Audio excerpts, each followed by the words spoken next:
நடந்ததெல்லாம் நன்மைக்கே நன்மைக்கே. ஆமென். அன்றையும் தீர்மானத்தின்படி அழைக்கப்பட்டவர்களாய் அவரிடத்தில் அன்பு கூறுகிற யாவருக்கும் எது நடந்தாலும் நன்மைக்காகவே நடக்கிறது. எல்லாமே நன்மைக்காகவே நடக்கிறது. ஆனபடினாலே எல்லா கவலைகளையும் மறந்து, எல்லா பாடுகளை, எல்லா பிரச்சனைகள்லாம் மறந்து, எல்லா நன்மைக்கு தான் ஆண்டவர் நீங்கள் செஞ்சிருக்கிறீங்க அப்படிங்கிற அந்த விசுவாசத்தோடு, உண்மையோடு, உணர்வோடு, ஆவியோடு நாம் ஆண்டவரை துதிக்கலாமா? நடந்ததெல்லாம் நன்மைக்கே நன்மைக்கே, நன்றி சொல்லி மகிழ்வேன் இன்றைக்கே.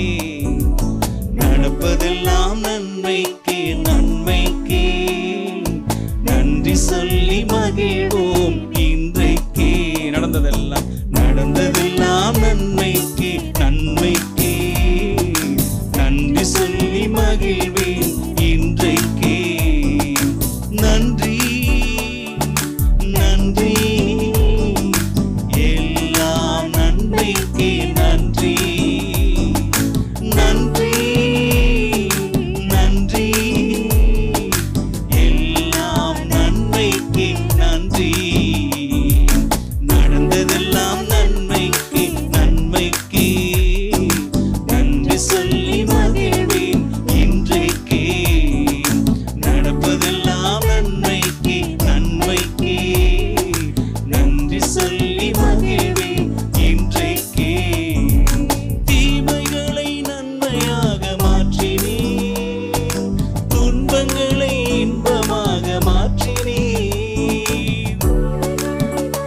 நல்லா உற்சாகமாய் கரங்களை தட்டி உள்ளத்தின் ஆழத்திலிருந்து மாற்றினீர். நன்றி நன்றி, எல்லாம் நன்மைக்கே நன்றி. நன்றி நன்றி, எல்லாம் நன்மைக்கே நன்றி. நடந்ததெல்லாம் நன்மைக்கே நன்மைக்கே, நன்றி சொல்லி மகிழ்வேன் இன்றைக்கே. நடப்பதெல்லாம் நன்மைக்கே நன்மைக்கே, நன்றி சொல்லி மகிழ்வேன் இன்றைக்கே. சிலுவைதனை அனுமதித்தீர் நன்றி, சிந்தைதனை மாற்றினீர் நன்றி. சிலுவைதனை அனுமதித்தீர் நன்றி, சிந்தைதனை மாற்றினீர் நன்றி. நன்றி நன்றி, எல்லாம் நன்மைக்கே நன்றி. நன்றி நன்றி,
விசுவாசப்புடமிட்டீர் நன்றி, பொன்னாக விளங்கச் செய்தீர் நன்றி, விசுவாசப்புடமிட்டீர் நன்றி, பொன்னாக விளங்கச் செய்தீர் நன்றி, நன்றி நன்றி, எல்லாம் நன்மைக்கு நன்றி, நன்றி நன்றி, எல்லாம் நன்மைக்கு நன்றி, நன்மைக்கு நன்மைக்கு நன்றி சொல்லி மகிழ்வேன் இன்றைக்கு, நடப்பதெல்லாம் நன்மைக்கு நன்மைக்கு நன்றி சொல்லி மகிழ்வேன் இன்றைக்கு, கசப்புகளை மாற்றிவிட்டீர் நன்றி, மன்னிக்கும் மனம் தந்தீர் நன்றி,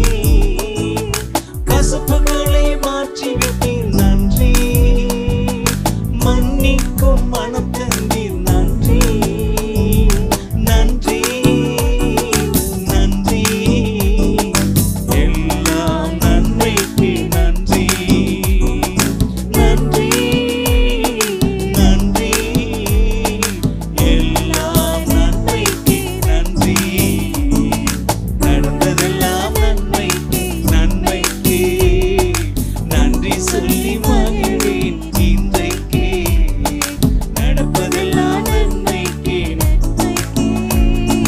நன்றி சொல்லி மகிழ்வேன் தீமைகளை தீமைகளை நன்மையாக மாற்றினீர், துன்பங்களை இன்பமாக மாற்றினீர், தீமைகளை நன்மையாக மாற்றினீர், துன்பங்களை இன்பமாக மாற்றினீர், நன்றி நன்றி, எல்லாம் நன்மைக்கு நன்றி, நன்றி நன்றி, எல்லாம் நன்மைக்கு நன்றி, நடந்ததெல்லாம் நன்மைக்கு நன்மைக்கு நன்றி சொல்லி மகிழ்வேன் இன்றைக்கு, நடப்பதெல்லாம் நன்மைக்கு நன்மைக்கு நன்றி சொல்லி மகிழ்வேன், தாங்கிடும் பலன் தந்தீர் தாங்கிடும் பலன் தந்தீர் நன்றி, தப்பி செல்ல வழி செய்தீர் நன்றி, தாங்கிடும் பலன் தந்தீர் நன்றி, தப்பி செல்ல வழி செய்தீர் நன்றி, நன்றி நன்றி, எல்லாம் நன்மைக்கு நன்றி, நன்றி நன்றி, எல்லாம் நன்மைக்கு நன்றி, நடந்ததெல்லாம் நன்மைக்கு நன்மைக்கு நன்றி சொல்லி மகிழ்வேன் இன்றைக்கு, நடப்பதெல்லாம் நன்மைக்கு நன்மைக்கு நன்றி சொல்லி மகிழ்வேன் இன்றைக்கு, நன்றி நன்றி, கண்களை உயர்த்தி கண்களை மூடி, எல்லாம் நன்மைக்கு நன்றி, நன்றி நன்றி, எல்லாம் நன்மைக்கு நன்றி, கண்களை நன்றி நன்றி நன்றி, எல்லாம் நன்மைக்கு நன்றி, நன்றி நன்றி, எல்லாம் நன்மைக்கு நன்றி. அன்று பார்த்து நன்றி சொல்லுவோம். அன்பு தகப்பனே, உமக்குள்ளாக வாழ உமக்காக வாழ எங்களுக்குரிய எல்லாவற்றையும் அர்ப்பணித்து ஒப்பு கொடுத்து செபிக்கிறோம்ப்பா. தொடர்ந்தும் இல்லை வளர்கிறதுக்கு நாங்கள் என்னென்னலாம் செய்யணுமோ அதெல்லாம் எங்களுக்கு கற்றுத்தாங்க ஆண்டவரே. நாங்கள் வளரட்டும், உமக்காக வாழட்டும். இயேசுவின் நாமத்தில் பிதாவே, ஆமென். தேவனுக்கே மகிமை உண்டாகட்டும். கர்த்தர் நம்மை ஆசீர்வதித்து வழிநடத்துவாராக. ரோமருக்கு எழுதின நிருபம், அதிலிருந்து நம்ம ஒவ்வொரு வாரமும் படித்து கொண்டிருக்கிறோம். இதுவரை 11 அதிகாரங்களை நம்ம பார்த்துருக்குறோம். கர்த்தருடைய கிருபையினால ஒவ்வொரு அதிகாரத்திற்கும் ஒவ்வொரு தலைப்பு கொடுத்து அந்த தலைப்பின் கீழ் பல சத்தியங்களை நாம் கற்றுக்கொண்டிருக்கிறோம். திரும்பவும் ஒவ்வொரு அதிகாரத்தின் தொடக்கத்தில் ஆரம்பிக்கிறது போல திரும்பவும் தொடங்குகிறேன். முதல் அதிகாரத்திற்கு விசுவாச வாழ்வு, 2வது அதிகாரத்தில் தேவன் எவ்விதம் நியாயம் தீர்க்கிறார், 3வது அதிகாரத்தில் தேவனது மாறாமை, 4வது அதிகாரத்தில் விசுவாச வாழ்வில் வளர்வது எப்படி, 5வது அதிகாரத்தில் நீதிமானாக்கப்படுதலின் ஆசீர்வாதங்கள், blessings of justification, 6வது அதிகாரத்தில் பரிசுத்தத்திற்கான படிகளும் தடைகளும், steps and obstacles for holiness, 7வது அதிகாரத்தில் தேவனுடைய நியாயப்பிரமாணம், தேவனுடைய God's law, 8வது அதிகாரத்தில் ஆவியானவரால் கிடைக்கும் வெற்றி, 9வது அதிகாரத்தில் தேவனது ஏகாதிபத்தியமும் மனிதனது பொறுப்பும், 10வது அதிகாரத்தில் ரட்சிப்படையாத கிறிஸ்தவர்கள், unsaved Christians, 11வது அதிகாரத்தில் தேவனின் ஞானம், இஸ்ரவேலின் எதிர்கால மீட்பும், the wisdom of God and Israel's restoration in future. 11 அதிகாரங்கள் அதை நம்ம பார்த்தோம். 1லிருந்து 11 அதிகாரம் வரைக்கும் நம்முடைய கிறிஸ்துவுக்குள் நமக்கு இருக்கிற ஒரு புதிய வாழ்க்கையின் ஸ்லாக்கியங்களை பார்த்துருக்கோம். இந்த புதிய வாழ்க்கையில் அதாவது இந்த பவுல் இந்த உபதேசத்தின் பகுதியை நிறைவு செய்யும். என்ன சொல்கிறார் 1லிருந்து 11 வரைக்கும் மொத்தமாக கன்க்ளூட் பண்ண ரொம்ப சுருக்கமாக சொல்லணும் அப்படின்னா, எல்லாருமே பாவிகள் தான், எல்லாருக்குமே தேவ கிருபை தேவை, எல்லாருமே தேவனுடைய கோபத்துக்கு தகுதியானவர்கள் தான், அவருடைய இரக்கம் மட்டுமே மேலோங்கி இருக்கிறது. தேவனுடைய இரக்கத்தின் மாட்சிமை குறித்து வெளிப்படுத்தி 11வது அதிகாரத்தின் முடிவில்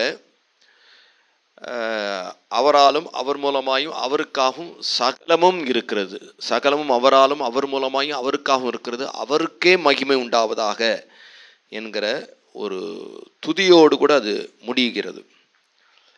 கர்த்தருக்கு ஸ்தோத்திரம். 11 அதிகாரங்கள் கிறிஸ்துவுக்குள் நமக்கு நம்முடைய ஸ்லாக்கியங்கள் கொடுக்கப்பட்டது.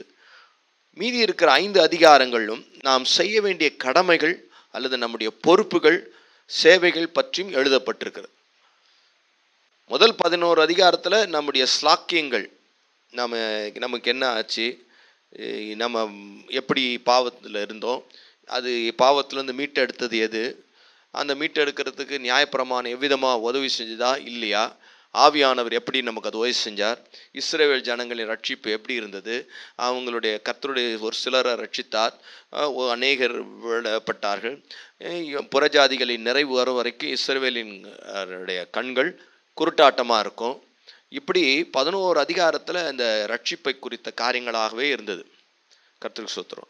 12லிருந்து 16 வரைக்கும் கிறிஸ்தவர்களுடைய பொறுப்பு, கடமைகள், சேவைகள் பற்றி எழுதப்பட்டிருக்கிறது. கர்த்தருக்கு ஸ்தோத்திரம். ஸோ 11வது அதிகாரத்தின் தொடர்ச்சி தான் 12.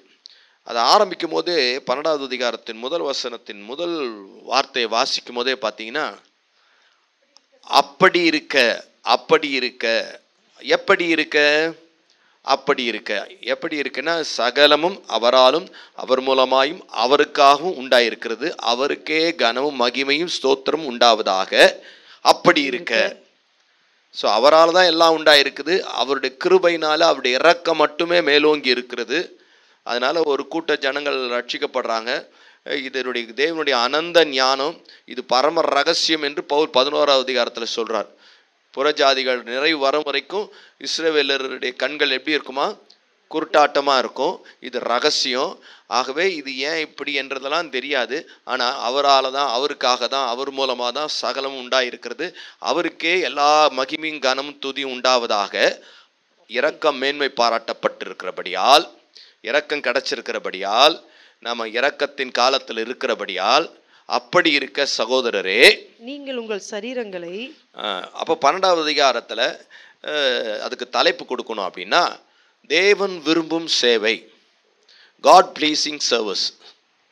தேவன் விரும்பும் சேவை, தேவன் விரும்பும் சேவை, அதை அப்படி தலைப்பு கொடுக்கலாம்.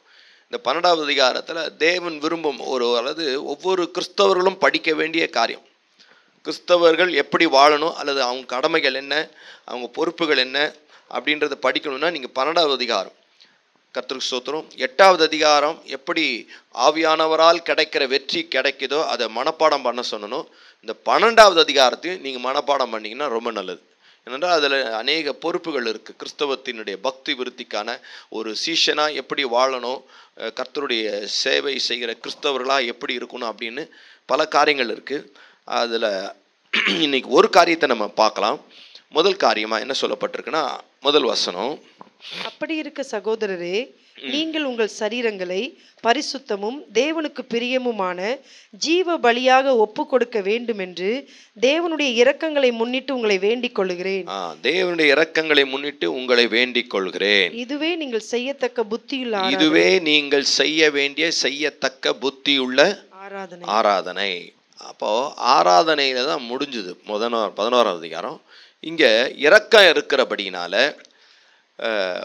உங்கள் சரீரங்களை பரிசுத்தமும் தேவனுக்கு பிரியமான ஜீவ பலியாக ஒப்பு கொடுக்க வேண்டும் என்று, அது கூட எதனை முன்னிட்டு தான், தேவனுடைய இரக்கங்களை முன்னிட்டு. தேவன் இரக்கமா இருக்கிறாருப்பா, இன்னும் அந்த இரக்கம் கடந்து போயிடுச்சுன்னா நீ எவ்வளோ பரிசுத்தமா உடலை ஒப்பு கொடுத்தாலும் பிரயோஜனம் இல்லை.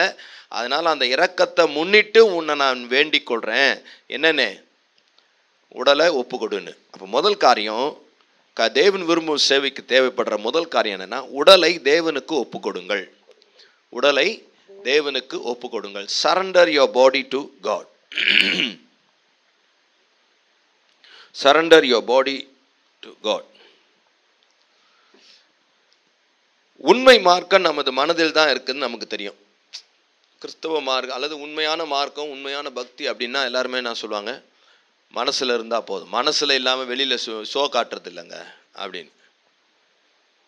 உண்மைதான், நாம் ஆவியில் தான் ஆராதிக்க வேண்டும் என்றும் வேதம் நமக்கு தெளிவாக சொல்லுகிறது.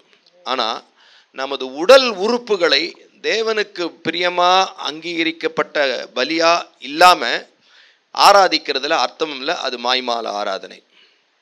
அப்படி தேவனை ஆராதிப்பது கூடாத காரியம். தேவனுக்கு ஒப்பு கொடுக்காம ஆராதிப்பது என்பது கூடாத காரியம். அப்போ உடலை எப்படிமா ஜீவ பலியாக ஒப்பு கொடுக்கணும். அப்போ பழைய ஏற்பாட்டில் அந்த பலி செலுத்தும் முறைமை நீங்கள் படிச்சிங்கன்னா, அந்த லேவியராகமம் 1 அதிகாரத்தில் பலி காளைகளை பலி செலுத்துவாங்க. 4வது வசனத்திலிருந்து 9ஆம் வசனம் வரைக்கும். அது தன் பாவ நிவர்த்திக்கென்று அங்கீகரிக்கப்படும்படி தன் கையை அதன் தலையின் மேல் வைத்து கர்த்தருடைய சந்நிதியில் அந்த காளையை கொல்ல கடவன். அப்பொழுது ஆரோனின் குமாரராகிய ஆசாரியர்கள் அதன் இரத்தத்தை எடுத்து அதை ஆசரிப்பு கூடார வாசலில் இருக்கிற பலிபீடத்தின் மேல் சுற்றிலும் தெளிக்க கடவர்கள். பின்பு அவன் அந்த சர்வாங்க தகன பலியை தோல் உரித்து அதை சந்து சந்தாக துண்டிக்க கடவன். அப்பொழுது ஆசாரியனாகிய ஆரோனின் குமாரர் பலிபீடத்தின் மேல் அக்கினியை போட்டு அக்கினியின் மேல் கட்டைகளை அடுக்கி அவன் குமாரராகிய ஆசாரியர்கள் துண்டங்களையும் தலையையும் கொழுப்பையும் பலிபீடத்தில் உள்ள அக்கினியில் இருக்கிற கட்டைகளின் மேல் அடுக்கி வைக்க கடவர்கள். அதன் குடல்களையும் தொடைகளையும் அவன் தண்ணீரினால் கழுவுவானாக. அவைகளை எல்லாம் ஆசாரியன் பலிபீடத்தின் மேல் சர்வாங்க தகன பலியாக தகனிக்க கடவன். இது கர்த்தருக்கு சுகந்த வாசனையான தகன பலி. ஆமென். 5வது வசனம், கர்த்தருடைய சந்நிதியில் அந்த காளையை கொல்ல கடவன். அப்போது ஆரோனின் குமாரையா, அப்போ பலிபீடத்தில் ஒரு காளையை கொண்டு வரான். அந்த காளையை சர்வாங்க தகன பலியாக தேவனுக்கு முழுமையாக அர்ப்பணிக்கிறான். அர்ப்பணிக்கும் போது சரீரம் தேவனுடைய முழுமையான ஆளுகை கீழே வரணும். ஒப்பு கொடுக்கறது தான் சர்வாங்க தகன பலி. 6வது வசனத்தில் பார்த்தீங்கன்னா, பின்பு அந்த சர்வாங்க தகன பலியை தோல் உரிக்கணும். அப்போ நம்முடைய சரீரத்தில் தோல் என்ன பண்ணணும், உரிக்கணும். தோல் உரிச்சு என்ன பண்ணுவேன், உப்பு கண்டம் போட்டுருவேன் அப்படின்வாங்க. அடுத்தது மீடியாவில் சொல்லுவாங்க, நாங்கள் தோல் உரித்து காட்டுகிறோம்னுவாங்க. தோல் உரித்து காட்டுகிறோம்னா உண்மை நிலையை வெளிப்படுத்துகிறோம். அப்போது தோல் உரிக்கிறது என்பது உண்மையை வெளிப்படுத்துவதாகும். ஆட்டுத்தோல் போர்த்திய ஓநாய்களாக, பசுத்தோல் போர்த்திய புலிகளாக வாழ்ந்து கொண்டிருக்கிற பலிபீடத்தில் அந்த தோல் உரிக்கப்படணும். இன்னைக்கு தோலில் நிறைய இது இருக்குது, பெருமை. இந்த வெள்ளைத்தோல், இந்த ப்ரௌன் தோல், இந்த கருப்பு தோல், இந்த ஷைனிங் தோல், இந்த தோல், அந்த தோல், இந்த தோலும் தோல். அப்போ அந்த தோலெல்லாம் என்ன பண்ணணும், பலிபீடத்தில் உரிக்கப்படணும். தோல் உரிக்கணும். கர்த்தருக்கு ஸ்தோத்திரம். அப்போ அந்த தோல் உரிச்சிட்டா, உரிச்சா என்ன வரும், தோல் உரிச்சா எல்லாருக்குமே ஒரே பாடி தான். ஆமென். தோல் தான் என்ன பண்ணுது, மேலே ஒரு கிளாசிஃபிகேஷன் காட்டுது. இது இது அது அது அப்படின்ற ஒரு வித்தியாசத்தை காட்டுது. தோல் உரிச்சிட்டா எல்லாருக்குமே ஒன்று தான். கருப்பு தோலை உரித்தாலும் சரி அது வெள்ளையாக தான் இருக்கும், வெள்ளை தோலை உரித்தாலும் அதுதான் இருக்கும். அப்போது இந்த தோலில் தான் என்ன பண்ணுறான் கிளாசிஃபிகேஷன், வித்தியாசங்கள். நான் உன்னோட பெரியவன், நான் உன்னோட சிறந்தவன், நான் இது எனக்கு தான் நிறையா இருக்கணும், எனக்கு முன்னுரிமை அதிகமாக இருக்கணும், இப்படிப்பட்ட இதெல்லாம் அந்த தோல் இருக்க அதெல்லாம் உரிக்கப்படணும். பலிபீடத்தில் தோல் உரிக்கப்படுகிற அனுபவம் தான் ஒப்பு கொடுக்குற அனுபவம். கர்த்தருக்கு ஸ்தோத்திரம். அந்த தோல் உரிக்கப்பட்டு 8வது அதிகாரத்தில் 8வது வசனம், சந்து சந்தாக துண்டிக்கப்படணும். சந்து சந்தாக துண்டிக்கப்பட்டு கட்டைகளில் வைக்கணும். சந்து சந்தாக ஒவ்வொன்றா துண்டிக்கப்படணும். கண்ணு தனியாக, காது தேவ சமூகத்தில் தேவனுடைய பலிபீடத்தில் நம்ம அப்படி ஒப்பு கொடுக்கணும். சந்து சந்தாக கொழுப்பு தகனிக்கப்படணும். கொழுப்பு என்ன பண்ணணும், எரிக்கப்படணும். துண்டங்கள் கை கால் எல்லாம் துண்டம் துண்டமாக வெட்டி வைக்கணும். ஒவ்வொன்றையும் இந்த பலிபீடத்தில் நம்முடைய உடல் உறுப்புகளை முழுமையாய் அர்ப்பணிக்கணும். கண்ணு, வாய், மூக்கு, காது அப்படின்னு பின்னாடி பார்ப்போம். கர்த்தருக்கு ஸ்தோத்திரம். இதுதான் 9வது வசனத்தை சொல்லுது. அதன் குடல்களையும் தொடைகளையும் அவன் தண்ணீரினால் கழுவுவானாக. அவைகளையெல்லாம் ஆசாரியன் பலிபீடத்தின் மேல் சர்வாங்க தகன பலியாக தகனிக்க கடவன். இது கர்த்தருக்கு சுகந்த வாசனையான தகன பலி. இப்படி ஒப்பு கொடுக்கிறது தான் கர்த்தருக்கு சுகந்த வாசனையான தகன பலி. இப்படி ஒப்பு கொடுக்கிறது தான் கர்த்தருக்கு சுகந்த வாசனையான தகன பலி. அப்ப இதுதான் கர்த்தர் என்ன சொல்றாரு, பிரியமான ஆராதனை. உடலை ஒப்பு கொடுக்கறதுன்னா சும்மா ஆண்டவரே நான் ஒப்பு கொடுக்குறேன் அப்படின்னு சொல்லிட்டு போறதில்ல. இப்படி இதன் அர்த்தத்தில் அது ஒப்பு கொடுக்கப்பட வேண்டும். அப்படி ஒப்பு கொடுக்கறது தான் தேவனுக்கு பிரியமான சுகந்த வாசனை. கர்த்தருக்கு ஸ்தோத்திரம். இதிலே தேவன் பிரியமா இருக்கிறார். ஆமென். கலாத்தியர் 5:24 கிறிஸ்துவின் உடையவர்கள் தங்கள் மாம்சத்தையும் அதன் ஆசை இச்சைகளையும் சிலுவையில் அறைந்திருக்கிறார்கள். கிறிஸ்துவின் உடையவர்கள் அவங்க சரீரத்தின் மாம்சத்தின் இச்சைகளையும் சிலுவையில் அறைந்திருக்கிறார்கள். இந்த சரீரம் இப்போ அங்கே மிருகம் கொல்லப்படுது பலிபீடத்தில். மிருகம் கொல்லப்படும் போது மிருகத்துக்கிட்ட பர்மிஷன் கேட்கறது இல்லை. யார்? ஆசாரியன். உன்னை கொல்லலாமா, நீ ஓகே சொல்றியா, இவனுடைய பாவத்துக்காக நீ மரிக்கிறதுக்கு ரெடியா? பாவம் செஞ்சவன் அந்த மிருகத்தை கொண்டு வந்து மிருகத்தின் தலையில் கையை வச்சு இந்த பாவத்தெல்லாம் அந்த மிருகத்து மேலே வச்சு இவன் என்ன பண்ணுவான், அந்த மிருகத்தை அடிப்பான். அப்போது அந்த மிருகம் அடிக்கப்படும் போது மிருகத்துக்கிட்ட என்ன கேட்கறது இல்லை, பர்மிஷன் கேட்கறது இல்லை. நான் சொல்றது புரியுதுங்களா? மிருகத்துக்கிட்ட என்ன கேட்கறது இல்லை. அதே போல் சரீரத்துக்கிட்ட பர்மிஷன்லாம் கேட்டுன்னு இருக்கக்கூடாது. கையே நான் உன்னை ஒப்பு கொடுக்கட்டுமா, கண்ணே நான் ஒப்பு கொடுக்கட்டுமா, வாயே நான் ஒப்பு கொடுக்கட்டுமா, காதே நான் ஒப்பு கொடுக்கட்டுமா, இதை நான் ஒப்பு கொடுக்கட்டுமா, அதை ஒப்பு கொடுக்கட்டுமா அப்படின்னு நம்ம என்ன பண்ண முடியாது, கேட்கக்கூடாது, கேட்க முடியாது. கர்த்தருக்கு ஸ்தோத்திரம். அப்போது நம்ம தேவ சமூகத்தில் காலை மிருகம் கொல்லப்பட்டு பலிபீடத்தில் வைக்கப்படுகிறது. புதிய ஏற்பாட்டில் அந்த மிருகம் கொல்லப்பட்ட மிருகம் பலிபீடத்தில் வைக்கப்படும் போது அவ்வளோதான், செத்து போச்சது. நான் சொல்றது புரியுதுங்களா? பழைய ஏற்பாட்டில் அந்த மிருகம் பலிபீடத்தில் வைக்கும் போது அது எப்படி தான் வைக்கப்படுது, மரித்து தான் வைக்கப்படுது. பட் நாம இங்கே மரித்து வைக்கப்படலை, ஜீவ பலியாக ஒப்பு கொடுக்க வேண்டும். ஆமென். ஜீவ பலியாகனா ஜீவனும் இருக்கணும், பலியும் ஆயிருக்கணும். ஜீவனும் இருக்கணும். அப்ப நம்ம தப்பிச்சு போறதுக்கு வாய்ப்பு இருக்கு, ஆனா அந்த மிருகம் தப்பிச்சு போறதுக்கு ஏன்னா செத்து போய் கிடக்குது, அது அவ்வளவுதான். அப்போ நாம ஜீவ பலியாக நம்மள பலி போட்டாங்கன்னா அவ்வளவு, அப்புறம் வாழவே முடியாது. அப்போ நம்ம ஜீவ பலியாக ஒப்பு கொடுக்கணும். அதை சரீரம் ஒத்துழைக்க மாட்டேங்குதுன்னா, மிருகம் ஒத்துழைக்கலன்றதுக்கு விட்டு வந்துடுவோம் முடியுமா? அது தகராறு பண்ணுது, நான் வர முடியாது ஐயோ இல்லை எனக்கு முடியாது. ஏய் நீ வரலன்னா நான் செத்துருவேன், வா. என் பாவம்லாம் ஏன் மேல இருக்கும், நீ வா. அப்போ சரீரத்து கை, அதனால தான் ஆண்டவர் சொன்னாரு, கை இடலாம் இருந்தா கையை வெட்டி போடு, கண் இடலாம் இருந்தா பிடுங்கி போடு. கால் இடறலா இருந்தா வெட்டி போடு, இல்லை நீ உன்னை வெட்டலன்னா நான் மொத்தமாக நான் செத்துருவேன். இப்போ பலிபீடத்தில் ஜீவ பலியாக சரீரத்தை ஒப்பு கொடுக்கிறது. கர்த்தருக்கு ஸ்தோத்திரம்.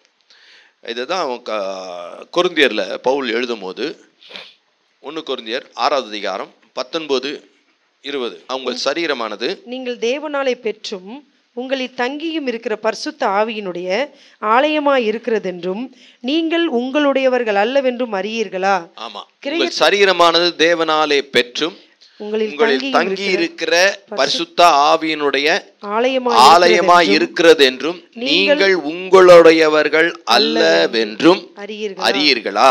கிரயத்துக்கு கொல்லப்பட்டீர்களே. கிரயத்திற்கு கொல்லப்பட்டீர்கள், அதாவது நீங்க விலைக்கு கொல்லப்பட்டீர்கள். தேவன் உங்களை விலையேற பெற்ற ரத்தத்தினால் இந்த சரீரத்தை வாங்கி விட்டார்.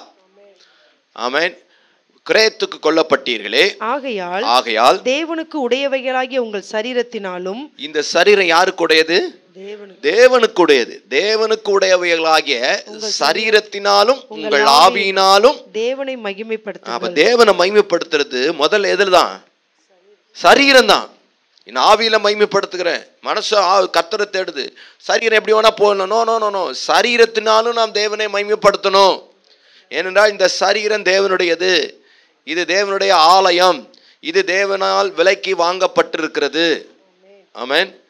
இது தேவனால் விலைக்கு வாங்கப்பட்டிருக்கிறது. விலைக்கு வாங்கப்பட்டதை கண்டபடி நம்ம மேய விட முடியாது. கண்ட காரியங்கள் செய்யறதுக்கு இந்த சரீரம் போகக்கூடாது. அவ ஜீவ பலியா கிறிஸ்தவ சேவையின் முதல் அதிகாரமே சரண்டர் யுவர் லைஃப், தேவனுக்கு முழுமையாக அர்ப்பணிக்கிறது. அப்படிப்பட்ட அர்ப்பணம் இந்த சரீரத்தில். கர்த்தருக்கு ஸ்தோத்திரம். இந்த சரீரம் தான் என்னது? தேவ இஸ்ரவேல் ஜனங்களுடைய காரியங்கள் எல்லாம் தேவனுடைய ஆலயத்தை மையமாகவே வைத்திருந்தது. தேவனுடைய ஆலயத்தை மையமாகவே இருக்கும். இவங்க அடிமைப்பட்டு போனாலும், அப்போ சாலமோன் ஜெபம் பண்ணும்போது சொன்னார், அடிமைப்பட்டு போனாலும் இந்த ஆலயத்தை நோக்கி ஜெபம் பண்ணா அந்த ஜெபத்தை நீங்க கேட்பீராக. தானியேல் பாபிலோன் தேசத்தில் சிறைப்பட்டு போனாலும், சிங்கக்கேபியில போனாலும் எப்படி ஜெபம் பண்ணான் தெரியுமா? தினம் 3 வேளை எருசலேமை நோக்கி, பலகணிகள் திறந்திருக்க எருசலேமை நோக்கி. பாபிலோன்ல இருக்கிறான், ஜன்னல் வழியா எந்த திசையில எருசலேம் இருக்குன்னு பார்த்தான். இந்த திசை, அங்கதான் என் தேவாலயம் இருக்கு, அங்க அதை நோக்கி. அப்போ இஸ்ரவேலின் காரியங்கள் எல்லாம் தேவாலயத்தை மையமாக இருந்தது. தேவாலயத்தை நோக்கி ஜெபம் ஏற்கப்பட்டது. அப்போ தேவாலயமாகிய கிறிஸ்துவின் உடல் பரிசுத்த வாழ்க்கைக்கும் தேவன் விரும்பும் சேவைக்கும் ஆதாரமா இருக்கு. ஆமென். தேவாலயமாகிய கிறிஸ்துவின் சரீரம், கிறிஸ்துவின் சரீரம் தானே நம்ம சபை. ஆமென். அது தேவ ஆலயம். நாம தனிப்பட்ட விதத்துல தேவ ஆலயமா இருக்கிறோம். மொத்தமா வந்தாலும் தேவாலயங்களாம் சேர்ந்ததுனால தேவாலயம்.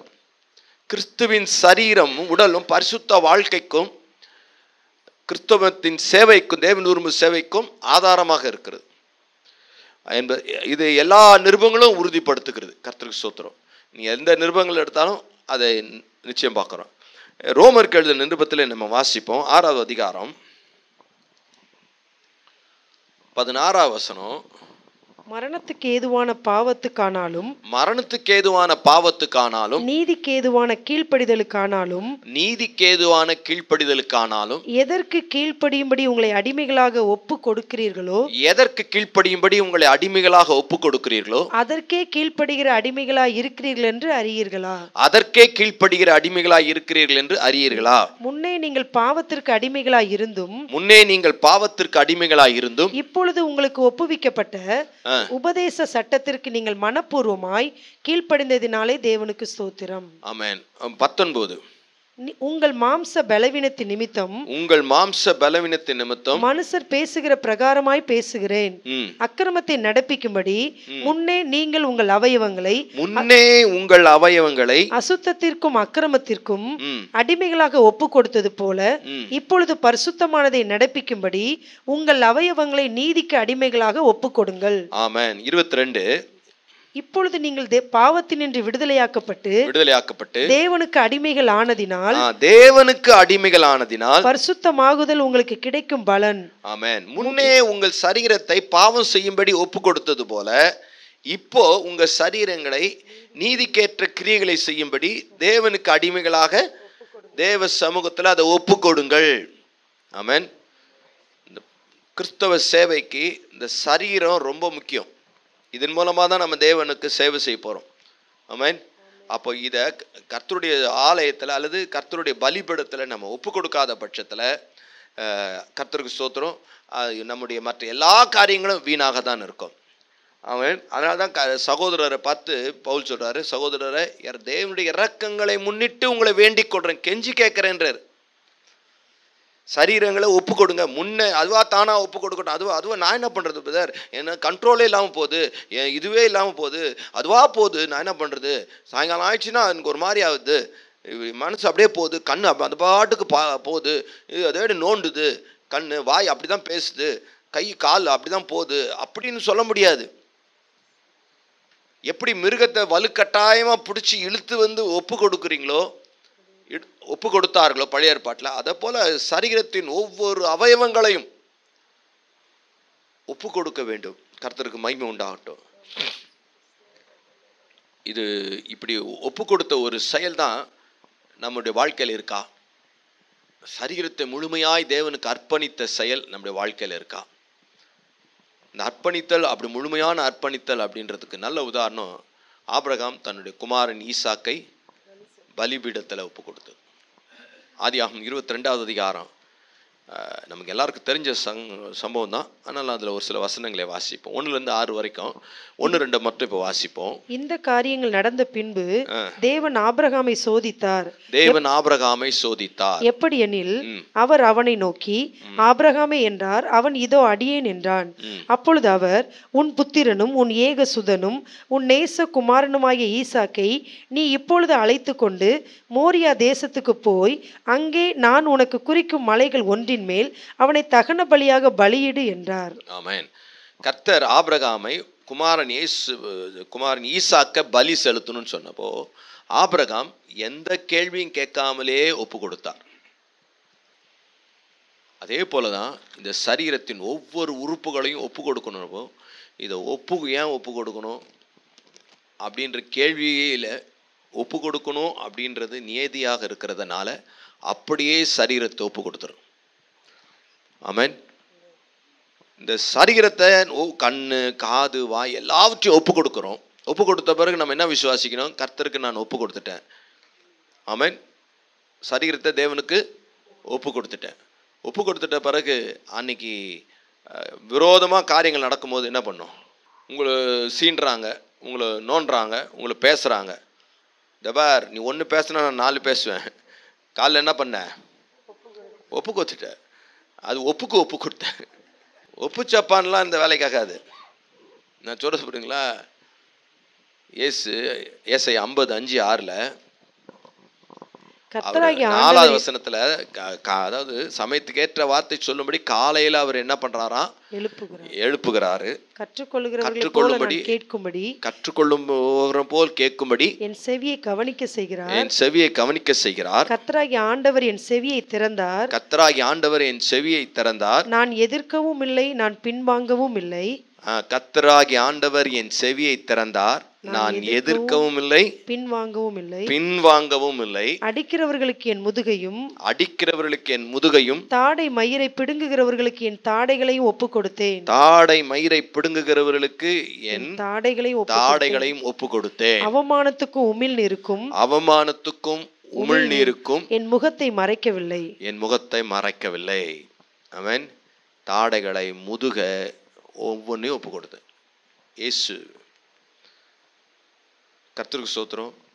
அன்னைக்கு அவர் அடிக்கப்படணும், அவர் இப்படி அசிங்கப்படணும், அவமானப்படணும்ன்றது பிதாவினுடைய வழிமுறையா சித்தமா இருந்ததுனால அதற்கு அவர் எதிர்க்கவில்லை, ஒப்பு கொடுத்தலின் விளைவு எப்படி இருக்கணும்? அதை கேள்வி கேட்காமலே ஒப்பு கொடுக்கணும். ஆபிரகாம் தன் குமாரன் எதுக்கு கொடுக்கணும், ஏன் கொடுக்கணும், எப்படி கொடுக்கணும், ஏன் எதுக்காக கொடுக்கணும் சொல்லுங்க? கேள்வியே கேட்கல. ஸோ நம்முடைய சரீரத்தை கேள்வி கேட்காம ஒப்பு கொடுக்கறது தான் முழுமையான அர்ப்பணித்தல். அடுத்தது ஆபிரகாம் தன் ஈசாக்கை சரி ஒப்பு கொடுத்தோன்னா எனக்கு என்ன கிடைக்கும் அப்படின்ற எதிர்பார்ப்பு இல்லாமலே ஒப்பு கொடுத்தது.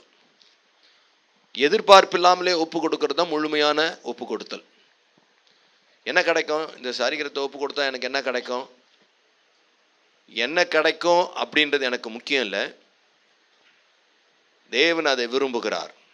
இது தேவனுடைய ஆலயத்துக்கென்று அல்ல தேவனுடைய பணிக்கென்று இதை செய்யும்படி இந்த சரீரத்தை நான் ஒப்பு கொடுக்கிறேன். இதிலிருந்து ஜபமும் துதியும் தேவன் விரும்புகிற சேவையும் வர வேண்டும். ஆகவே இது தேவன் தங்குகிற ஆலயம். இந்த ஆலயத்தின் ஒவ்வொரு காரியங்களையும் தேவனுக்கென்று சரீரத்தின் ஒவ்வொரு உறுப்புகளையும் தேவனுடைய சமூகத்தில் ஒப்பு கொடுக்கிறேன். ஆமென். வாழ்க்கையில் இந்த கர்த்தருடைய காரியங்களை நம்ம பார்க்கும்போது அது என்ன எதுக்குன்னு தெரியாமல் அதை சொல்லியிருக்கு அப்படின்றதுக்காக செஞ்சிடணும். இது உதாரணமாக ரூத்து நகோமி கிட்ட சொன்னான், நீ போயிடுமா. நகோமி சொல்கிறா ரூத்தை பார்த்து, நீ போயிடு, இனி நான் வாழ்க்கைப்படுறதுக்கு தகுதி இல்லை, எனக்கு இனிமேல் பிள்ளை பறக்காது, நீ போயிடு அப்படின்னா ஓர்பால் போயிட்டா, முத்தமிட்டு போயிட்டா. இந்தம்மா போகலை. அவள் போயிட்டால நீயும் போக வேண்டியதானேன்னா இந்த மாதிரி சொல்றாங்க. ரூத் 1:16-17. அதற்கு ரூத், நான் உம்மை பின்பற்றாமல் உம்மை விட்டு திரும்பி போவதை குறித்து போவதை குறித்து என்னோட பேச வேண்டாம். நீர் போகும் இடத்திற்கு நானும் வருவேன். நீர் தங்கும் இடத்திலே நானும் தங்குவேன். உம்முடைய ஜனம் என்னுடைய ஜனம். உம்முடைய தேவன் என்னுடைய தேவன். நீர் மரணமடையும் இடத்தில் நானும் மரணமடைந்து அங்கே அடக்கம் பண்ணப்படுவேன். மரணமே அல்லாமல் வேறொன்றும் உம்மை விட்டு என்னை பிரித்தால் கர்த்தர் அதற்கு சரியாகவும் அதற்கு அதிகமாகவும் எனக்கு செய்ய கடவர் என்றாள். ஆமென். அதற்கு அதிகமாகவும் செய்ய கடை. அப்போ இந்த சரீரத்தின் உறுப்புகள் இந்த சரீரத்தின் ஆவியை பார்த்து சொல்லணும். எப்படி ரூத் மாமியாரை பார்த்து சொன்னது மாதிரியே, நீ போகிற இடத்துக்கு இந்த சரீரம் வரும். உன் தேவனே என் சரீரத்தின் தேவன். இந்த கையின் தேவன் யாரு? ஆவியே உன்னுடைய தேவனே என்னுடைய தேவன்.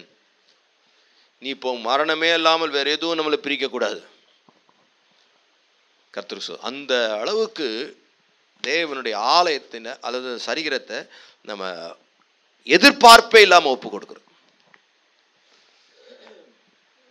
நெப்போலியன் அப்படின்ற ஒரு பெரிய யுத்த வீரன், நெப்போலியன் போனபார்ட்டுன்னுவாங்க.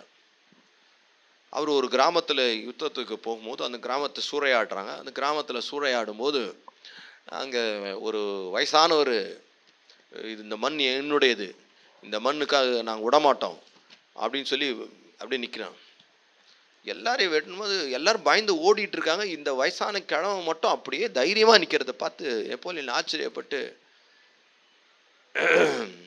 அவனை வெட்டவனா, அவன் தைரியசாலி, அவனை கொண்டு வாங்கன்ட்டு அவன் கையில் என் அப்படின்ற ஒரு முத்திரையை போடுங்க. என்னன்னா நெப்போலியன் அப்படின்னு அந்த வலது கையில் இந்த இடத்துல என்னன்னு எழுதிட்டான். எழுதுனதை பார்த்து அவன் வால் எடுத்து அந்த கையை இந்த இடத்துல வெட்டிட்டான். என்னடானா, இந்தா உந்து, நான் இந்த மண்ணுக்கு சொந்தம், இந்த உடல் இந்த மண்ணுக்கு சொந்தம், இந்த கை எழுதியிருக்கனால இது உனக்கு சொந்தம், எடுத்துட்டு போ அப்படின்னு. அதாவது ஒரு மண்ணுக்காக இப்படிப்பட்ட வைராக்கியம் கொண்ட வீரர்கள்லாம் ஒரு காலத்தில் வாழ்ந்துருக்கிறாங்க. அப்போ நம்ம இயேசுக்காக இந்த சரீரத்தை ஒவ்வொரு இடத்துல நம்ம பச்சை குத்திக்கணும். பச்சை குத்தணும்னு அவசியம் இல்லை, சும்மா சொல்கிறேன், செயலில் காட்டணும். இயேசு, இந்த கண் இயேசுடையது, ஜீசஸ், ஜே ஜே, வாயில் ஜே ஜேன்னா சொல்லல, ஜீசஸ். இந்த கையை ஜீசஸ், இந்த சரீரத்தின் ஒவ்வொரு உறுப்பும் இயேசுடையது. ஆமென். இதில் பிசாசுக்கு எங்கேயும் நுழைய விடவே மாட்டேன். ஹல்லேலூயா. ஆபிரகாம் ஈசாக்கை ஒப்பு கொடுத்தான். அடுத்து ஈசாக்கை ஒப்பு. தேவன் என்ன சொன்னார்? நீங்கள் அடுத்த வசனம் 3ஆம் வசனத்துலேருந்து வாசித்தீங்கன்னா,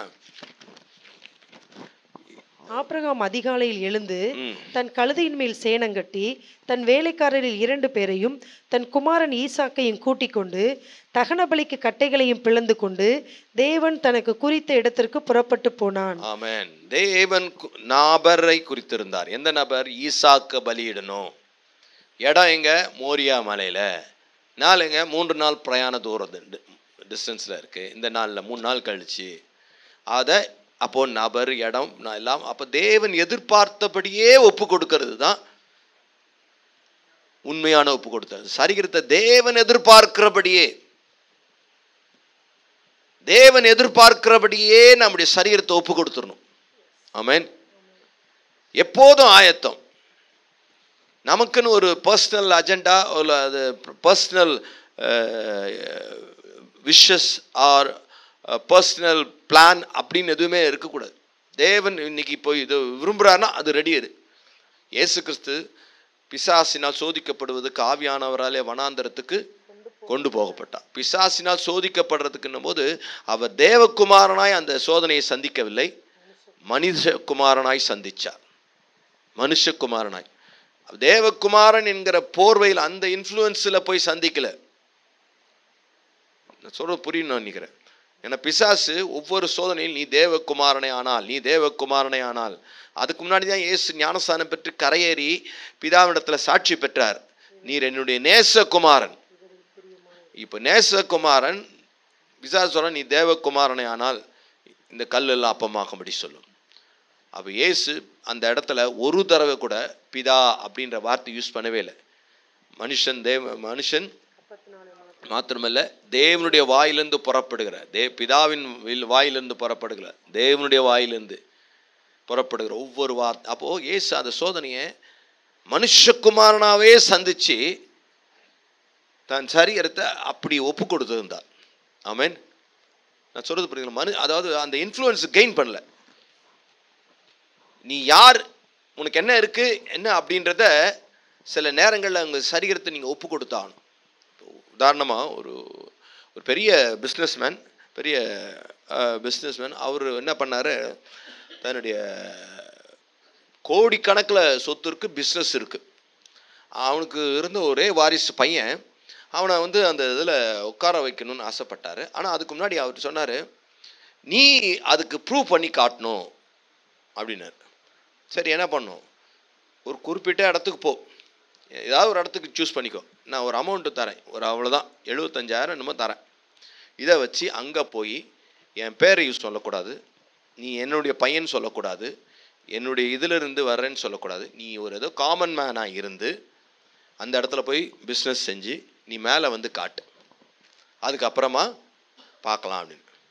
அதே போல் 75,000 மட்டும் எடுத்துக்கிட்டு போய் அந்த இடத்துல தங்கி பல கஷ்டங்கள் பட்டு அந்த பையன் அந்த பிஸ்னஸில் வளர்ந்து அதில் மேலே எந்த இன்ஃப்ளூயன்ஸையும் கெயின் பண்ணல, தனி மனிதனாக இருந்து சாதிச்சு காமிச்சு அதுக்கப்புறம் வந்தப்போ அவங்க பிஸ்னஸில் எடுத்தார்.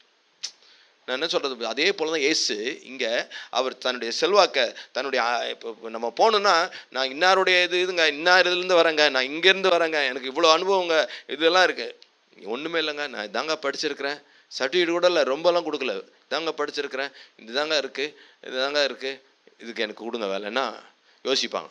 இங்கேருந்து வரியா, பெரிய ஆளுப்பா.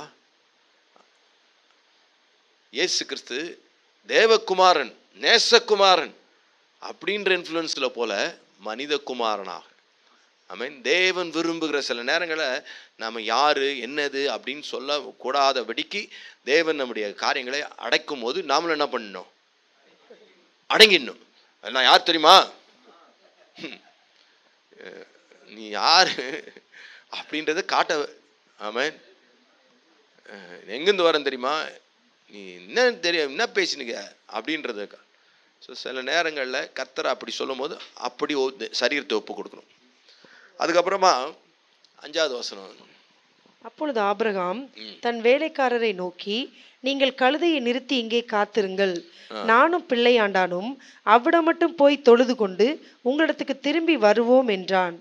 அந்த இடத்துக்கு வரைக்கும் நாங்கள் அப்போ வேலைக்காரரை தங்க வச்சிட்டான். எந்த நபரும் இடையில குறுக்க, ஏன் வேலைக்காரரை தங்க வச்சிட்டான்னா, மேலே பலிபடம் செலுத்தும் போது ஈசாக்கை கட்டி அங்கே மேலே வைக்கும் போது ஆபிரகாம் கையை வேலைக்காரனா பண்ணுவான், தடுத்துடலாம். அல்லது ஆபிரகாம பலிபடத்தில் வச்சுட்டு ஈசாக்கு கொண்டு ஆபிரகாம போட்டு தள்ளியிருக்கலாம். அதனால் இவன் இந்த வேலைக்காரன் நமக்கு ரொம்ப இடைஞ்சலாக இருப்பான், அதனால் அதை தூக்கி தள்ளு. ஆமென். எந்த நபரும் நம்முடைய சரீரத்தை தேவனுக்கு முழுமையாய் அர்ப்பணிக்கிறதுக்கு தடையாகவே இருக்கக்கூடாது. ஆமென். கொஞ்ச நேரம் தான், கொஞ்ச நேரத்துக்கு தான், அதுக்கப்புறம் சரியாயிடும், அதுக்கப்புறம் சரியாயிடும். No no no. எந்த நபரும், எந்த காட்சியும், எந்த காரியங்களும். ஆமென். அப்போது நான் தேவனையே 100க்கு 100 நம்ம நேசிக்கணும். இந்த சரீரத்தை தேவனுக்குன்னு ஒப்பு கொடுத்துட்டீங்க. கர்த்தர் சொல்கிறார், உதாரணமாக சொல்கிறேன், பீகாருக்கு போக சொல்கிறார். உங்கள் வீட்டில் இருக்கிறவங்க சொல்கிறாங்க, எங்கேயும் போக தேவையில்லை, இங்கே இரு. ஆண்டவரே, இந்த சரீரத்தை அதுக்கு அங்கே போய் ஊழியம் செய்யறதுக்காக ஒப்பு கொடுக்குறேன் அப்படின்ற. இப்போ இவங்க என்ன சொல்கிறாங்க, போவனா இங்கே இருன்றாங்க. இப்போ என்ன பண்ணுவீங்க? என்கிட்ட வந்து கவுன்சிலிங் கேட்கக்கூடாது, அதான் இப்போயே சொல்லிட்டேன். சோத்திரம். இங்கே இல்லாத ஊழியமா அங்கே இருக்கிறவங்களே இங்கே வராங்க. இப்போ புது ட்ரெண்டெல்லாம் நம்ம சொல்லுவோம். ஸோ என்ன சொல்ல வரேன், கர்த்தர் உங்களிடத்தில் என்ன கேட்குறாரோ யாரும் இடையூறாக வராதபடிக்கு சரீரத்தை 100க்கு 100 ஒப்பு கொடுத்துடும். லவ்வர் கூட வருகிற ஜவ்வுன்னு வந்துடக்கூடாது. அந்த பொண்ணுக்காக தான். அந்த பொண்ணு நிறைய பேர், நிறைய பெண்கள் வந்ததுனால ஊழியத்தை இழந்தவர்களும் இருக்கிறாங்க. நிறைய நபர்கள் உள்ள நுழைஞ்சதுனால,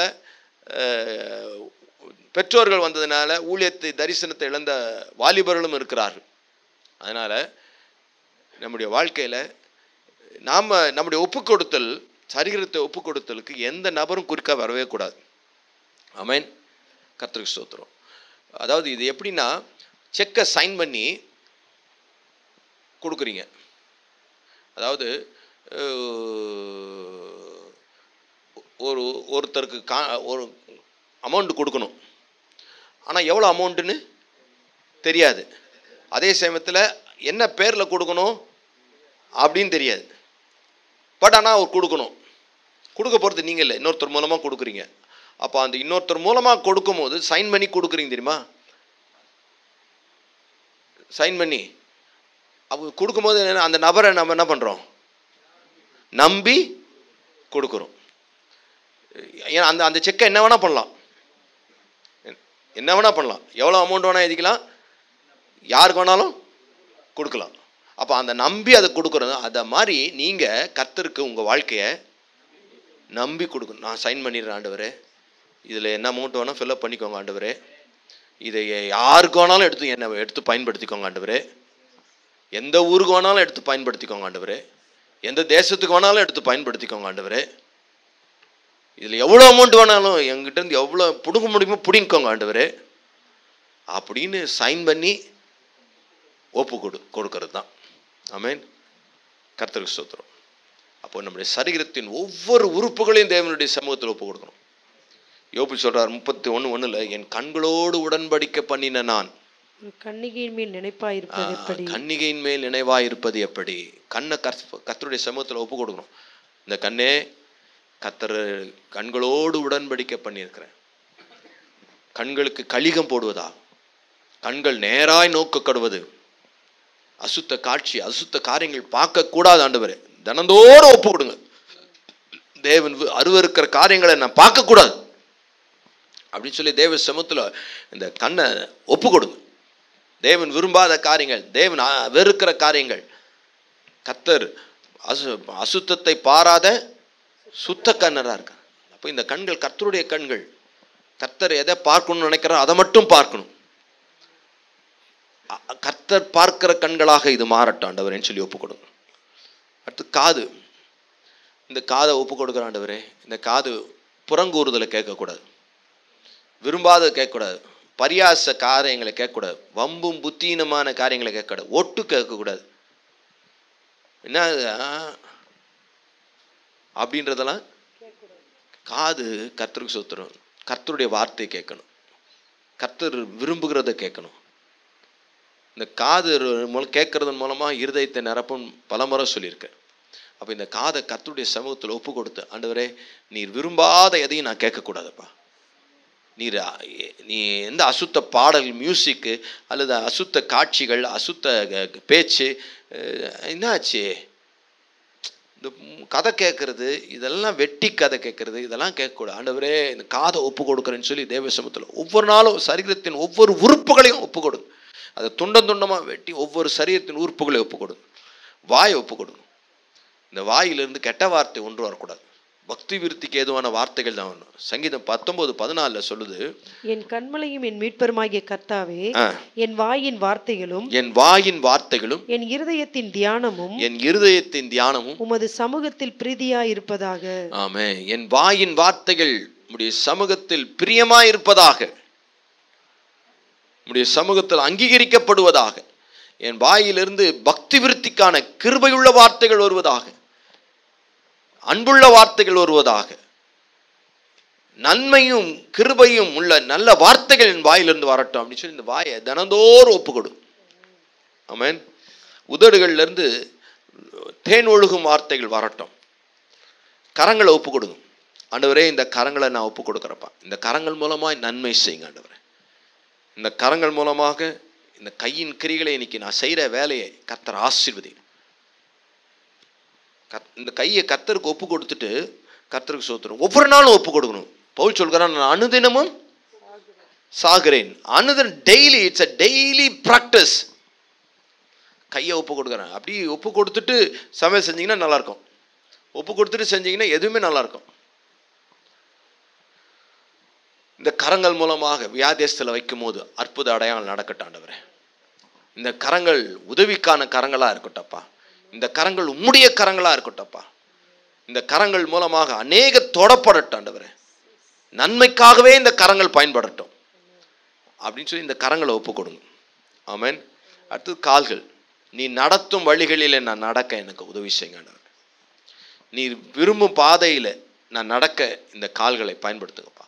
சமாதானத்தின் சுவிசேஷத்தை சொல்கிற கால்களாக மாறட்டும். அறிவிக்கிற கால்களாக, ஊழியத்துக்கு எங்கே போகணுமோ அந்த இடத்துக்கு போக இந்த கால்களை ஒப்பு கொடுக்குற ஆண்டவரே. நீ விரும்பாத இடத்துக்கு போகக்கூடாதப்பா. இந்த கால்கள் உம்முடையது. ஆமென். கர்த்தருக்கு ஸ்தோத்திரம். நம்ம ஒப்பு கொடுத்தல்ல கர்த்தருக்கு ஸ்தோத்திரம். தேவனுக்கு முழுமையாக ஒப்பு கொடுக்கறது இருக்கு. அதே சமயத்தில் பிசாசுக்கும் நம்ம என்ன பண்ணலாம்? ஒப்பு கொடுக்கலாம். முன்ன பிசாசுக்கு தான் ஒப்பு கொடுத்தோம். உலகத்தில் வாழும்போது பிசாசுக்கு அதன் காரியங்களை செய்கிறதுக்கு நம்ம ஒப்பு கொடுத்தோம். அப்படி ஒப்பு கொடுக்கும் போது அதன் விளைவுகளை பெற்றோம். பிசாசுக்கு ஒருவேளை ஒப்பு கொடுத்தீங்கன்னா என்ன ஆகும்? பிசாசு உங்களுடைய வாலிபம், இளமை, இரத்த ஓட்டம், மற்ற எல்லா காரியங்களையும் என்ன பண்ணுவான்?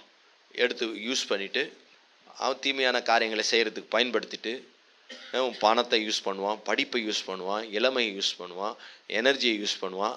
எல்லாத்தையும் யூஸ் பண்ணிவிட்டு அதன் மூலமாக என்ன வரும்னா தீமையான காரியங்கள் வரும். வெளியில் தப்பான காரியத்துக்கெல்லாம் யூஸ் பண்ணிவிட்டு கடைசியில் புழிஞ்சி சக்கை ஆகிட்ட பிறகு உன் பேரை அசிங்கப்படுத்தி அவமானப்படுத்தி இருந்த அடையாளமே தெரியாமல் கூனி குறுகி தலை குனிஞ்சி வாழ்கிற வாழ்க்கைகளை முடியல்வீங்க. ஆனால் இதே வாழ்க்கையை தேவனுக்கு அர்ப்பணித்தோம் அப்படின்னா தேவன் அதே இளமை, படிப்பு, திறமை உங்ககிட்ட இருக்கிற இதெல்லாம் கர்த்தர் எடுத்து நன்மையான காரியங்களுக்கு அதை பயன்படுத்தி கர்த்தருக்கு ஸ்தோத்திரம் உன் பேரை பெருமைப்படுத்தி உன்னை தலை நிமிர்ந்து நடக்க வைப்பார். அப்போ நீங்கள் யாருக்கு ஒப்பு கொடுக்க போறீங்க? பிசாசுக்கா தேவனுக்கா? தேவனுக்கு ஒப்பு கொடுக்குற வாழ்க்கையில தான் மிகுந்த ஆசீர்வாதம். அதான் சர்வாங்க தகன பலி. அப்படி சர்வ அங்கமும் தகனமாக பலி செலுத்தும் போது கர்த்தருக்கு ஸ்தோத்திரம் தேவனுடைய மகிமை அங்கே இறங்குகிறது. ஆமென். யாத்திராகமம் 20வது அதிகாரம் 24வது வசனம். மண்ணினாலே பலிபீடத்தை எனக்கு உண்டாக்கி அதன் மேல் உன் ஆடுகளையும் உன் மாடுகளையும் சர்வாங்க தகன பலியாகவும் சமாதான பலியாகவும் செலுத்துவாயாக. சர்வாங்க தகன பலியாகவும் என் நாமத்தை பிரஸ்தாபப்படுத்தும் எந்த ஸ்தானத்திலும் சர்வாங்க தகன பலி அப்போ செலுத்தும் போது என்ன ஆகும்னா கர்த்தர் அந்த இடத்துல வந்து உன்னை ஆசீர்வதிப்பார். ஆமென். நம்ம செய்யற சேவைக்கு அர்த்தம் அப்பதான் நம்ம கர்த்தருக்கு முழுமையா சர்வ அங்கமும் தகனமா பலி செலுத்தும் போது கர்த்தர் அந்த இடத்துல எந்த இடத்துல இருந்தாலும் சரி, நீங்க பட்டி தொட்டி கிராமத்துல எங்க இருந்தாலும் சரி, கர்த்தர் அங்க வந்து நம்மை ஆசீர்வதிப்பார். நீங்க நல்ல இடத்துல கர்த்தருக்கு சரீரத்தை கர்த்தருக்கு உடலை கர்த்தருக்கு அர்ப்பணிக்காம வாழ்ந்து நல்ல இடத்துல இருந்தாலும் அங்க தேவனுடைய ஆசீர்வாதத்தை பார்க்க முடியாது. இடம் மோசமான இடம், ஒரு கிராமங்க ஏதோ ஒரு இடத்துல இருக்காங்க, தெரியாத இடத்துல இருக்கிறாங்க, அங்கே தேவனுக்கு உங்கள் சரீரத்தை முற்றிலும் அர்ப்பணித்து வாழ்ந்தீங்கன்னா கண்ணு மூக்கு காது காய் எல்லாவற்றையும் ஒப்பு கொடுத்து அர்ப்பணிச்சுட்டு வாழ்ந்துன்னு வச்சுங்களேன், கர்த்தர் நிச்சயமாய் அங்கு வந்து உங்களை ஆசீர்வதிப்பார் வேதம் சொல்லுது. அப்போ இந்த சரீரத்தின் மூலமாய் தேவன் மகிமைப்பட விரும்புகிறார். இந்த சரீரம் தேவனுடையது, இது விலைக்கு வாங்கியிருக்கிறார். இதை பிசாசுக்கோ வாடகைக்கு விட்டுறக்கூடாது, அல்லது பிசாசின் காரியங்களுக்கு லீஸ்க்கு விட்டுறக்கூடாது. இது ஒவ்வொரு நாளும் தேவன் விரும்புகிற காரியத்தை செய்யணும். ஆமென். இந்த சரீரத்தை தேவனுக்கு ஒப்பு கொடுத்தா கர்த்தருக்கு சுதர் முடிக்கிறேன். 2 தீமோத்தேயு 1:12 அதிநிமித்தம் நான் இந்த பாடுகளையும் அனுபவிக்கிறேன். ஆயினும் நான் வெட்கப்படுகிறதில்லை. ஏனென்றால் நான் விசுவாசித்திருக்கிறவர் இன்னார் என்று அறிவேன். ஆமென். நான் விசுவாசித்திருக்கிறவர் இன்னார் என்று அறிவேன். நான் அவரிடத்தில் ஒப்பு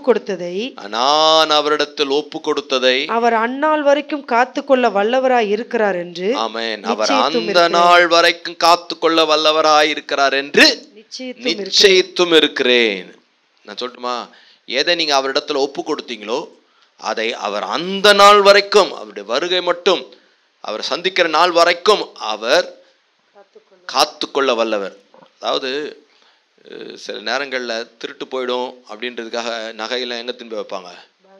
பேங்க் லாக்கரில் சேஃபாக இருக்குன்னு பேங்கே கொள்ள வச்சுட்டு போயிடுவோம். அப்போ என்ன பண்ணுவீங்க?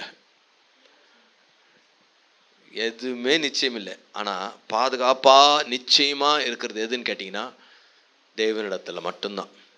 நம்முடைய சரீரத்தில் ஒவ்வொரு காரியங்கள், நினைவுகளை, வாய், கண்ணு, காது எல்லாவற்றையும் நீங்கள் ஒப்பு கொடுத்து, என் பிளானை ஒப்பு கொடுக்குறாண்டவரே, என் திட்டத்தை ஒப்பு கொடுக்குறாண்டவரே, என் நினைவுகளை ஒப்பு கொடுக்குறான்ப்பா, என் சரீரத்தின் ஒவ்வொரு அவயவங்களை ஒப்பு கொடுக்குறேன்னு நீங்கள் தினந்தோறும் ஒப்பு கொடுத்தீங்கன்னா, உண்மையாக ஒப்பு கொடுத்தீங்கன்னா அவர் அதை அந்த நாள் வரை காத்துக்கொள்ள வல்லவராக இருக்கிறார்.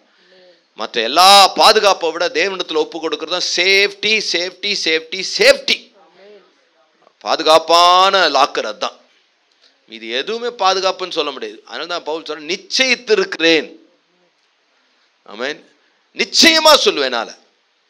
அதனால தேவனுக்கு ஒப்பு கொடுத்துட்டேன் அப்படின்றதுனால இது இல்லை. அதாவது இது எப்படின்னா, பவுல் பேதுருக்கிட்ட இயேசு சொல்ல காலை தியானத்தில் பாடுகளில் தியானிக்கும்போது 2 பணப்பை எடுத்துக்க சொல்வார். கடைசியில் லூக்கால தான் அதை வாசிப்போம். இங்கே ஒரு பட்டயம் இல்லாதவன் பட்டயத்தை வாங்கி கொள்ள கடவன். அப்போது சீசருக்கு அப்போ இங்கே ஒரு பட்டயம் இருக்குன்னா எடுத்துக்கோ அப்படின்னுவார். பட்டயத்தை எடுக்க சொன்னது யாரு? இயேசு தான் சொன்னார், எடுத்துக்க சொன்னார். கெத்செமனே தோட்டத்திலேருந்து வெளியில் வரும்போது பட்டயத்தோடு வந்தாங்க. பட்டயத்தில் வச்சுருந்தார் பேதுரு. மல்குஸ் காதை போட்டு தட்டார். நீங்கள் தானே பட்டயத்தை வச்சுக்க சொன்னீங்க, அதான் நான் வச்சேன், போட்டேன். நீங்கள் தானே பட்டயத்தை வாங்கிக்க சொன்னீங்க, எடுத்துக்க சொன்னீங்க. பட்டயத்தை எடுக்கிறவர்கள் பட்டயத்தாலே சாவார்கள்.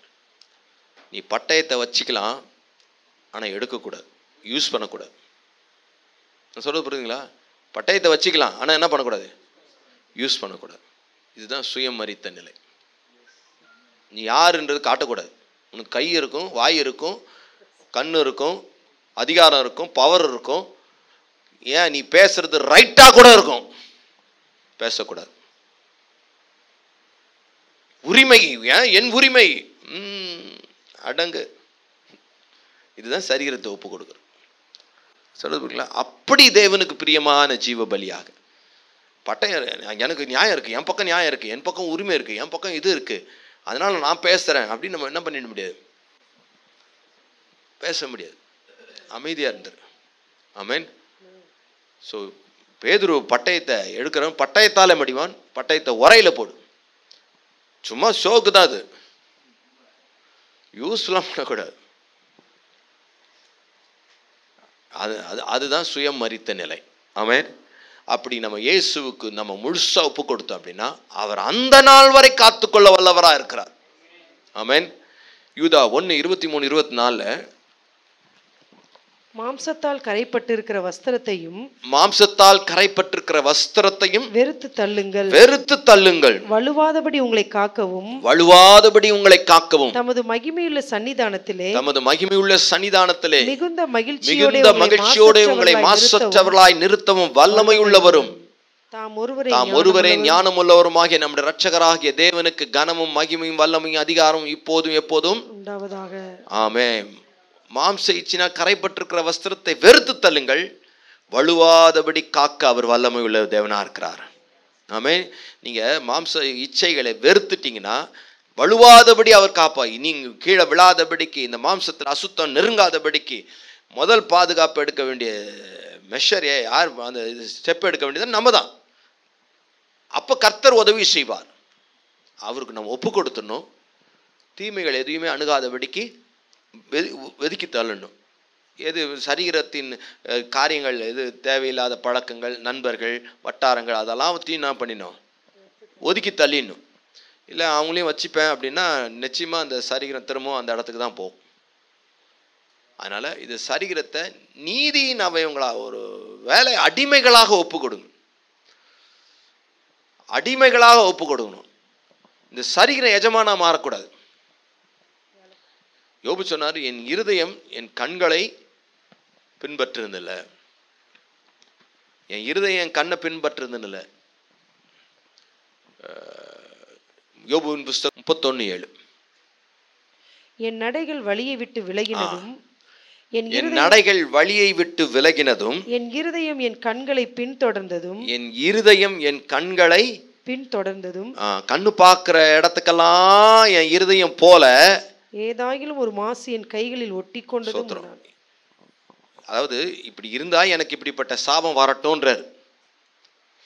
அதாவது என் கண், என் இருதயம் கண்ணை பின்பற்றி போகல. கண்ணு கண்ட காரியத்தையும் பார்க்கும். கண்ணிலே கர்த்தர் இருக்கிறாரு, இருதயத்தில் இருக்கிறார். இருதயத்தை தான் கண்ணு என்ன பண்ணும், ஃபாலோ பண்ணும். கண்ணை இருதயம் ஃபாலோ பண்ணக்கூடாது. ஒப்பு கொடுத்தல்னா கண்ணு என்ன, எதை ஃபாலோ பண்ணும், இருதயத்தை ஃபாலோ பண்ணும். இருதயம் கண்ணை ஃபாலோ பண்ணல அப்படின்றார் யோபு. அப்படி பண்ணியிருந்தா எனக்கு இந்த சாபம் வரட்டும்ன்றார். இப்போ கண்ணில் ஒரு காட்சியை பார்க்குறீங்க, பார்த்ததும் அது தப்பு அப்படின்னு தோணுது. தோணுனோடனே என்ன பண்ணிடணும், இருதயம் பட்டு பட்டு சொல்லும், அப்படி திரும்பிடணும். அல்லது அது பக்கம் சுவிட்ச் ஆஃப் பண்ணிடணும், இல்லை வேறு சேனல் போயிடணும், இல்லை வேறு ஏதாவது மாற்றிடணும். அது என்னது, திரும்பி வந்து பார்க்குற பேர் அதுதான் என்ன பண்ணுதுன்னா கண்ணை இருதயம் ஃபாலோ பண்ண போகுது. சிம்சோன், அவளே என் கண்ணுக்கு பிரியமானவள், அவளே கொள்ள வேண்டும், அவளே என் கண்ணுக்கு. அப்போ கண்ணு இருதயத்தை என்ன பண்ணுது, ஃபாலோ பண்ணுது. கண்ணை இருதயம் ஃபாலோ பண்ணு. அப்படி இல்லை, இருதயத்தை தான் எல்லாமே ஃபாலோ பண்ணும். கண்ணும் சரி, கையும் சரி, காதும் சரி, எல்லாமே இருதய மனசாட்சி, கர்த்தர் பேசுகிற சாட்சியின் குரலில் அங்கேருந்து ஒவ்வொரு உறுப்புகளும் ஃபாலோ பண்ணிட்டு வரணும். அப்படி ஒவ்வொரு உறுப்புகளும் ஃபாலோ பண்ணுறது தான் கர்த்தருக்கு முழுமையாக ஒப்பு கொடுத்தலாகும். அப்படி ஒப்பு கொடுக்கும்போது வலுவாதபடி அவர் காத்துக்கொள்வார். மகிமையுள்ள சன்னிதானத்திலே மாசற்றவளாய் கொண்டு வந்து நிறுத்துவார், மாசு இல்லாதவர்களாய் கொண்டு வந்து நிறுத்துவார். அப்போ நான் வாழ்க்கையில் சில டைரக்ஷனுக்கெலாம் போவோம், கையும் காலும் அப்படியே போவோம், இருதயத்தின் குரலுக்கு கேட்கணும். கடைசியில் பார்த்தா என்ன, இருதயத்தை சாகடிச்சுட்டு அதுதான் முடிஞ்சிடும். அப்புறம் இருதயத்தில் மனசாட்சியில் சூடுண்ட பொய்யர்களா, அது பொய்யான ஒரு கல்லான இருதயமாக மாறி ஒன்றும் இல்லாமல் அது கர்த்தருடைய வார்த்தையை கேட்க முடியாமல் பாட்டுக்கு போயிட்டுருக்கும். அவ்வளோதான். அதனால் இருதயத்தை ஒவ்வொரு உறுப்புகளும் பின்பற்றி போகணும். அதுதான் ஒப்பு கொடுத்தல். ஆமென். உடலை தேவனுக்கு பிரியமா ஜீவ பலியாக ஒப்பு கொடுப்பதே புத்தியுள்ள ஆராதனை. இப்படி ஒப்பு கொடுக்காம ஆராதிக்கிறது என்னது, புத்தி இல்லாத ஆராதனை. நான் சொல்றது புரியுங்களா? நீங்க சரீரத்தை தேவனுக்கு முழுமையா ஒப்பு கொடுக்காம ஆராதிக்கிறது புத்தி இல்லாத ஆராதனை. அப்போ எவ்வளவு நேரம் பாடினாலும், எவ்வளவு நேரம் துதிச்சாலும், எவ்வளவு நேரம் ஆராதிச்சாலும் அப்படி புத்தி இல்லாத ஆராதனையில தான் நம்ம இருக்கிறோம். தேவன் அருவ இருக்கிற ஆராதனையில தான் இருக்கிறோம். தேவன் விரும்பல அது. ஆமென். ஸோ அதனால தேவன் விரும்புகிற அந்த புத்தியுள்ள ஆராதனை செய்யும்படிக்கு கடைசி வசனம் எபிரேயர் 12:28.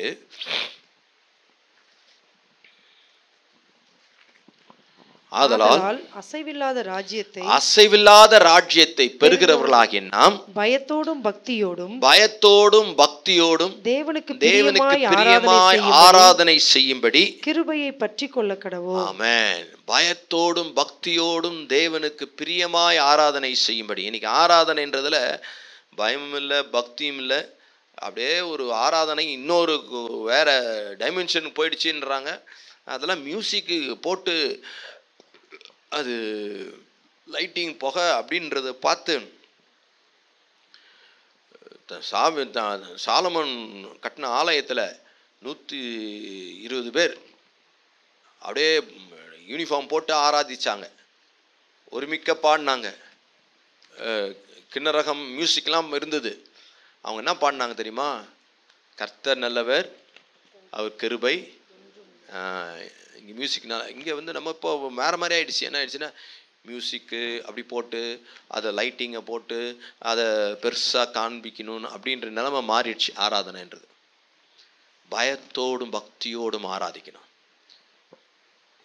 சரீரத்தை 100% கர்த்தருக்கு ஒப்பு கொடுத்து ஆராதிக்கணும். அப்படி ஒப்பு கொடுக்கும்படி கிருபை நமக்கு கொடுக்கப்பட்டிருக்கிறது. அந்த கிருபையின் காலத்தில் இருக்கிறோம்.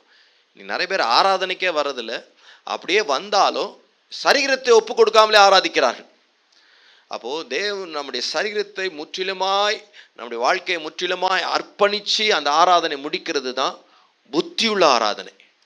ஆமென். அப்படி அர்ப்பணிக்காமலே விட்டுட்டோம் அப்படின்னா ஏதோ 2 பாட்டு பாடினோம், 2 இதோ போட்டு வந்துட்டோம் அப்படின்ற மாதிரி ஆகிடும். அதனால் ஒவ்வொரு ஆராதனை முடியும் போது சரீரத்தை தேவனுக்கு, நம்முடைய வாழ்க்கையை, நம்முடைய சித்தத்தை, நம்முடைய எதிர்காலத்தை, நம்முடைய எல்லா காரியங்களையும் தேவனுக்கு அர்ப்பணித்து ஆராதிப்பதை அப்படி முடிக்கிறது தான் புத்தியுள்ள ஆராதனை. ஆமென். கண்களை மூடி ஆண்டவருடைய சமூகத்தில், ஆண்டவரே எங்களை முழுமையாக அர்ப்பணிக்கிறப்பா. நீர் விரும்புகிற அந்த ஆராதனைக்கு இந்த சரீரத்தை பரிசுத்தமும் தேவனுக்கு பிரியமான ஜீவ பலியாக ஒப்பு கொடுக்கிறோம் ஆண்டவரே. ஹல்லேலூயா. என் ஆத்மாவும் சரீரமும் என் ஆண்டவர்க்கே சொந்தம். இனி வாழ்வது நானல்ல, என்னில் இயேசு வாழ்கின்றார். என் ஆத்மாவும் சரீரமும் என் ஆண்டவர்க்கே சொந்தம். இனி வாழ்வது நானல்ல, என்னில் இயேசு வாழ்கின்றார். இயேசு தேவா அர்ப்பணித்தேன், இயேசு தேவா அர்ப்பணித்தேன், என்னையே நான் அர்ப்பணித்தேன். ஏற்றுக்கொள்ளும், ஏந்தி கொள்ளும், என் இதயம் வாசம் செய்யும். ஏற்றுக்கொள்ளும், ஏந்தி கொள்ளும், என் இதயம் வாசம் செய்யும். பிதாவே, தேவன் இரக்கமாய் இருக்கிறதுக்காக நன்றி. எங்கள் சரீரங்களை தேவனுக்கு பிரியமும் பரிசுத்த ஜீவ பலியாக ஒப்பு கொடுக்கிறோம் அப்பா. தேவனே, இந்த கண்ணை ஒப்பு கொடுக்கிறோம், இந்த காதை ஒப்பு கொடுக்கிறோம், சரீரத்தின் ஒவ்வொரு அவயவங்களையும் உடைய சமூகத்தில் பலிபீடத்தில் ஒப்பு கொடுக்கிறோம். உமக்கு பிரியமானதை பார்க்க, பிரியமானதையே பேச, பிரியமானதையே செய்ய, பிரியமான இடத்துக்கே நாங்கள் நடக்க, ஆண்டவரே நாங்கள் அப்படியே இருக்க எங்கள் கிருபை தரும்படியாய் ஜெபிக்கிறோம். எங்கள் உடலாலும் உம்மை மகிமைப்படுத்த எங்களுக்கு உதவி செய்யும்படியாய் ஜெபிக்கிறோம்ப்பா. எங்கள் சுயம் மறிக்கட்டும். நான் என் மாம்ச இச்சைகளை சிலுவையில் அறைகிறோம். நாங்கள் அதற்கு மறைத்து ஒவ்வொரு நாளும் இந்த அனுபவத்தை பெற்றுக்கொள்ள எங்கள் கிருபை தரும்படியாய் ஜெபிக்கிறோம். காத்துக்கொள்ளும், ஆசீர்வதித்தார். அப்படி நாம மகிமைப்படட்டும். எல்லா துதியும் உமக்கே செலுத்துகிறோம். இயேசுவின் நாமத்தில் ஒப்பு கொடுத்து ஜெபிக்கிறோம் நல்ல பிதாவே. ஆமென், ஆமென். God bless you. கர்த்தர் உங்களை ஆசீர்வதிப்பாராக.